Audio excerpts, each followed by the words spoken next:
What's up, y'all? This is first of many Magnetism breakdowns. Shout out to the Philadelphia Eagles. Dominating win. They went crazy. And I'm going to be sharing my opinion. This is not facts. This is not advice. Disclaimer. I don't want anyone to take this stuff as anything other than my opinion and how I see real world events and sometimes fiction, because I'm going to be doing movies, anime sometimes, but things that intersect with magnetism. And how I define magnetism is magnetism occurs between people as human beings, right? That's just from a humanistic, sociological perspective. Magnetism occurs when we manage our ego and we align who we are, what we say, and what we do. When those things happen, we're magnetic. You attract your life in a flow state. Why do I do this? I'm an ontological coach. That's a fancy word for life coach. And I introduce some spiritual as well as scientific elements into my practice. Without further ado, let's get into it. I'm not going to be having this very long intro. I'll explain things and add in the backdrop to elements in videos going forward, because I'm a big person. I want to get straight to the nitty gritty. So first thing on the agenda is Jalen Hurts. We're going to be talking about magnetism and a couple different players and characters in this play of this Eagles championship. First thing being Jalen Hurts. First of all, the guy seems very principled, calm, and even keeled. You see different pundits online saying he's cringe, saying that he always has some corny quote, but he seems like a guy that knows where he's going. When I mentioned that alignment piece where who you are and what you say and what you do, Jalen Hurts embodies that. And different leaders are effective in different stages of organizations. But to me, the most effective leaders are the leaders that are able to pivot and be what is necessary and be very adaptive. And Jalen Hurts seems like he's pretty adaptive, but he's usually pretty even keeled. And I believe he's a pretty good leader for a team with all these different types of personalities. I don't ever really see him being like the hype up, getting your fade. That's why I will say Tom Brady, his leadership to me, and I don't like comparing and contrasting, but looking at Tom Brady in terms of how I define leadership and being adaptive, sometimes he does get in people's face. Sometimes he is hyping up. And maybe I'm missing that with Jalen Hurts. But what I do know is he's very even keeled, which I think is, if there's the best type of leadership is the adaptive. The second is the calm leader. The leader that when there's a big storm, and he embodies that totally.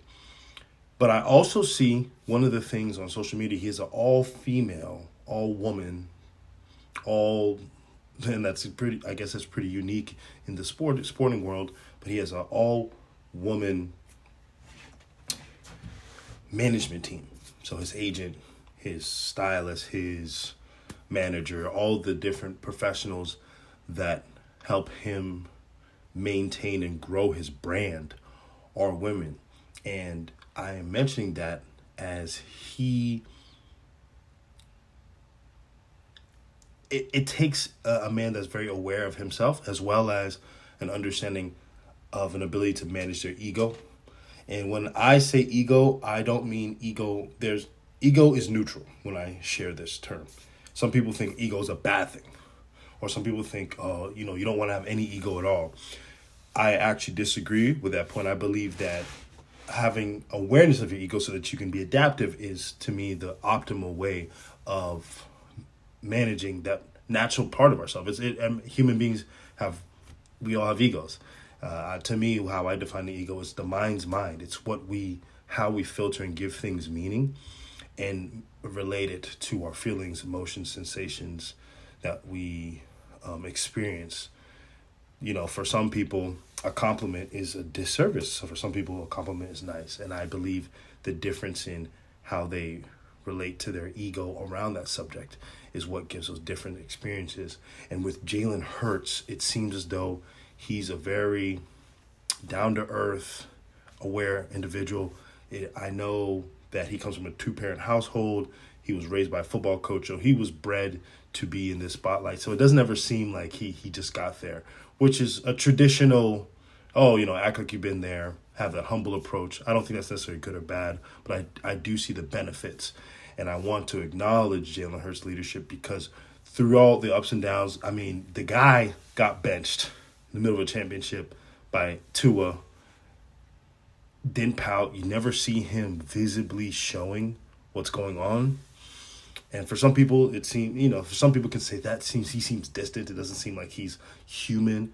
Or some people can just see how that is beneficial. But overall, being a football player myself in college, we had a quarterback our freshman year when there was a lot of instability. Hank Furman, shout out Hank if you watch this, but he was really calm, and I noticed that, and our team always worked well, the calm quarterbacks. Next on the agenda is Jalen Carter. The two Jalens are first. Jalen Carter is a really interesting subject for me because I was a former defensive tackle, defensive end, and what he does is absolutely amazing. I could never dream to do what he's doing. He is, first of all, has extremely flexible hips and strong hips. Look at his film. He's able to go over a couple of gaps, and he's just strong. He's agile. He's nimble, but he's also his football IQ is really, really high. So he really gets after it, and he's also from Florida, Central Florida. He went to Apopka, so shout out to him. But regarding this magnetism and how I define it, having the ego management and the alignment piece, he has exuded in humility over his first 2 years in league because he came in and I believe he was just having some character issues. I don't know all of them, but I know that he had got arrested and all these other things, but I do want to give him grace. I don't condone this at all, but I do want to give him grace because he is literally a young kid that's coming into a lot of power, access, money, and he was a superstar at UGA. That's the equivalent of a modern-day gladiator, and they are going to be held to a higher standard. And I love how he has responded to all of his issues to now where he's one of the leaders on the team and he's calmed down, and that requires an understanding of his ego, understanding meaning and purpose and what he's here to do, which requires sometimes detaching, right? What our ego can do sometimes, it can attach to certain versions of ourselves, certain past versions of ourselves. And maybe he's like, I got to be this guy that's powerful. I got to, rules don't pertain to me. There's certain narratives that we tell ourselves with regard to our ego. And it seems as though if Jalen Carter is still telling himself that, he's pivoted and put it in other directions where it's not as visible. But it seems overall he's really became a professional. And this guy's only in his second year, and people are considering him the best defensive tackle in the league already. That's not a far-fetched claim at all. Third point, Nick Sirianni. People were begging for his head last year. People were talking about get him out. It seemed like he lost the locker room. I'm a Bucs fan. As a Bucs fan, we had their number for the last couple of matchups. And when we beat them in the playoffs, I believe it was just last year. Yeah, just last year. Yep. When we beat them in the playoffs last year, they looked like a team that were pretty, despondent. They looked like a team. He had lost the locker room. No one was playing hard. I just remember them missing a lot of tackles, just looking like a complete different defense. And it's crazy. As a head coach, he's going to get the blame, but I don't believe, and again, I'm not a super Eagles fan, right? So there's going to be some things where I'm putting pieces together. Please correct me. But I don't believe he was calling the defense, or he may have been momentarily. But I know that he brought in Vic Fangio. And Vic Fangio was a longtime NFL defensive coordinator that has been extremely effective, but he got his first Super Bowl. So shout out to Vic Fangio. But I do want to acknowledge Nick Sirianni's commitment to staying the course and knowing who they are, knowing the talent that they have, because there's tons of people, right? He's in an organization, he's in a football city with high expectations, so where, Eagles fans, they boo if it's funny, it's this winner bust, and they're not a historically winning, Super Bowl winning franchise, but they've been a competitive franchise for a long time.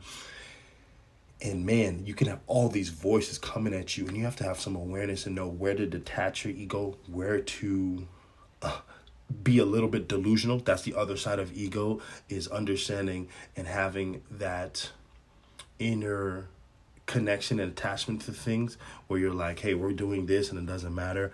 That's part of your ego as well. So the ego's neutral. It can go, hey, delusion, or it can go into almost belittling your potential.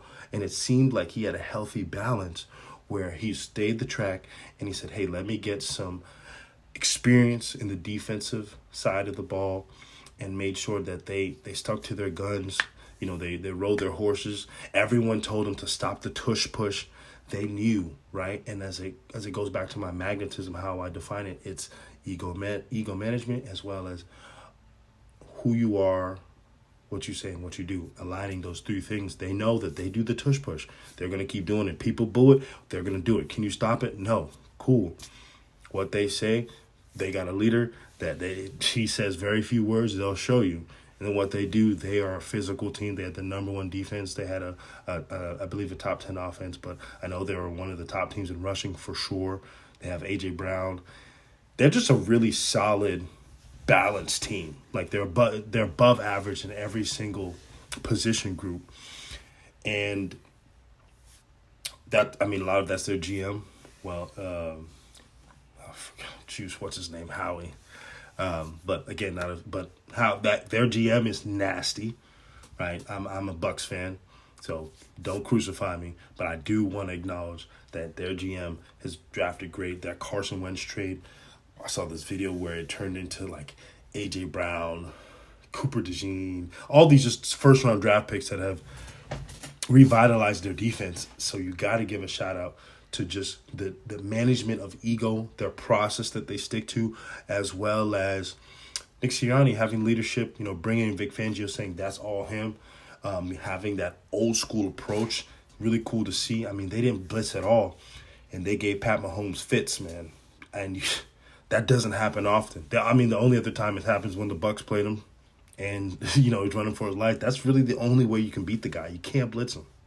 If 4 can't get home, you're probably losing. Next item, and then we got one more after that, is Cooper DeJean. Man, so I want to call out, again, the knowing who you are part of magnetism. He is from a small school in the Midwest, Iowa, Odebo Arthur Battle Creek, Ida Grove. OABCIG. And he was rocking his Letterman jacket on his birthday. Next thing you know, buddy takes a pick 6 home. Pick 6 in the Super Bowl on your birthday, man. Big time. And he's been balling all year. He was the jewel and crown of the Midwest, and he's also the great white hope for defensive backs, and he balled out, man. So I want to acknowledge his understanding of who he is, as well as he seems like a pretty humble guy, man. It makes his team very magnetic. It makes his team very easy to root for. Part of the human experience. There's times where we are like that. And I want to acknowledge that, Kanye's on one extreme, and then you see a guy like Cooper DeJean, and he's on the other, pretty humble guy, right? Just comes in, does his work. And it makes it easy to root for that kind of dude, because he's definitely blessed in some ways. There's definitely some, he hit the genetic lottery. And there's tons of tons of fans that probably wish they had that. I'm 6'6", 280, and I'm pretty nimble. I wear it pretty well. And there's tons of times, oh man, you're so tall, you're so lucky. And that's an understanding that where, I'm not going to go around always talking about that, making that my personality, as I didn't earn that.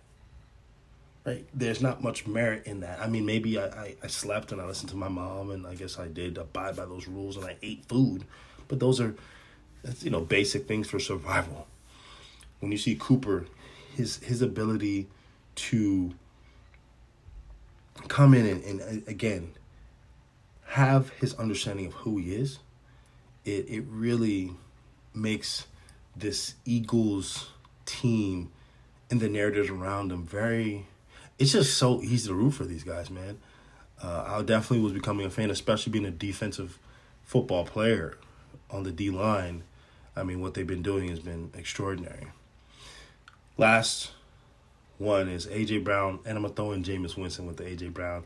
If y'all checked out their little trilogy, I don't know, their connection and engagement over the Super Bowl week, Jameis Winston is becoming America's favorite unofficial spokesperson in football.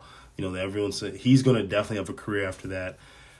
We loved him in Tampa. I ran into one or two times. He was actually in Gasparilla carrying his little baby, like in the middle of Gasparilla, like carrying his baby like in like a dad pouch like in the front, which is wild because Gasparilla has literally, if anyone has been in Tampa Bay, it's literally like a couple 100,000 people in like a parade, and like this is pre-COVID because tons of germs everywhere. But anyways, Jameis is a character, and he's a lovable guy.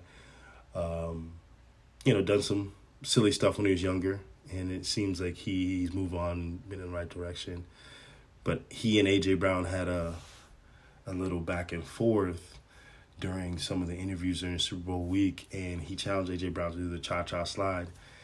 And again, one of the things is, let's call it the ego, and how they manage that is A.J. Brown was open enough to even listen, hear it out, entertain it. And then he engaged in it. There's some folks who are like, oh, Jameis said that, I'm not finna do that, I'm not nobody's yes man, blah, blah, blah. When someone's ego is a bit too big or whatever. But AJ, he had some fun with it, and he scored, and he did it. And that, again, boom, the alignment piece, that's integrity right there. Who he is, I can't really tell all that who he is, but it seems like he's a fun-loving guy. But what he said, I'm going to do it. And then he did it. That part of the equation, that's alignment. Who you are, what you say, what you do. He did that. And it just makes it so fun. And then there's actually a video of Jameis talking. I forget who he's next to. Forget that funny guy, but he went to FSU. But he was next to him, and they had him mic'd up. And he's like, oh, AJ actually did it. And so the reaction is great. This was in terms of the backstories, I feel like this was a great story. I didn't even talk about Saquon and his ego and how he stayed the course and, just shared his gratitude that he had for his opportunity with the Giants, and then went to a division rival like the Eagles, but it seems like a much better run organization, top to bottom, where Buddy had 2,000 yards, won a Super Bowl first year, and was the backbone of this team, man. I mean, the amount of long runs for 50, 60, 70, dude is built like a power back, but can take it 80. And it's funny, dude, you never see dudes catching up to him. He's still got an elite, home run potential. So with that being said, man, that's the first of Magnetism messages. I wanted to start putting a bit longer content out there. This is going to be pretty much me in front of the camera. You might get bored of it, but I'm going to get into some content and really talk through all the ways where ego and alignment show up. But when those two combine, magnetism occurs, and the Eagles, the 2025 Eagles, are champions, and it was a very, very magnetic performance. Kudos.